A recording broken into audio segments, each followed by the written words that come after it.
Netcraft.com.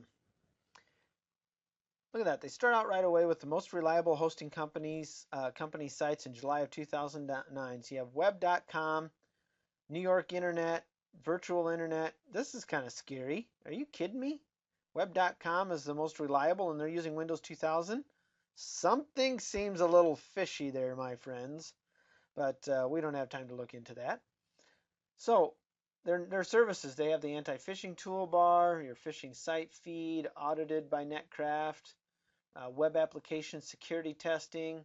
Okay, look at that. They're even a competitor. They have a web application security course. Internet data mining, hosting provider analysis, million busiest websites, SSL survey, internet exploration. What's that site running? Well, let's go take a look at that one. So what's the site running? They have an example here. This is the uptime for daemon.net. If it is recording this information, which it is not always, this is what you can expect to see. Okay, some graphs as far as the 90-day moving average. This is the uptime you see here, how long it was up. What does this help tell you if you can see how long it's up? Yeah, how often they restart their systems, how often they do the patches and restart their systems. So it helps us understand that. So that's very useful. Well, let's see. Who should we pick on here? Let's go back to that fella, see if there's any information about them at all. Do a search for naga.com. Well, here we go. So Naga is running a Linux OS. Well, back in 2004, they were running Windows 2000. Then they moved. Now they have an Apache. So right now, according to this, as of July 12th, they've got an Apache 224. Here's the SSL and PHP. Nice, huh? Well, what about mile2?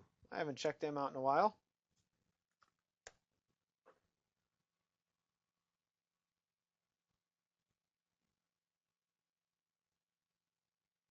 And yes, I'm being very, very patient so that we can see what's happening.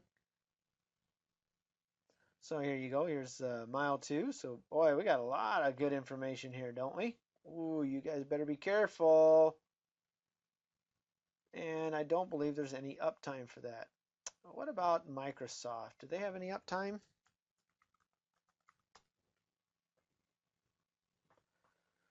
Well, we see here that according to this, they're using Windows Server 2003, IS6. So they've been bouncing between the 7 and 6. I wonder which one is correct, huh?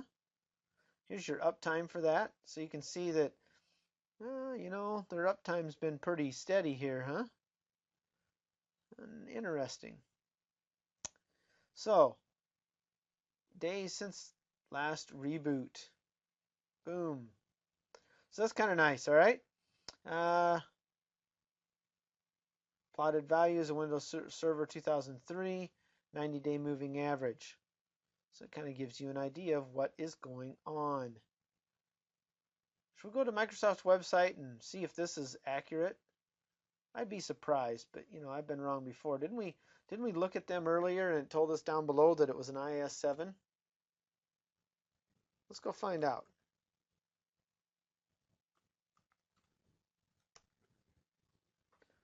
So here we're going to the Microsoft's website. We'll pay attention down on the bottom here of the screen to see what pops up for a banner.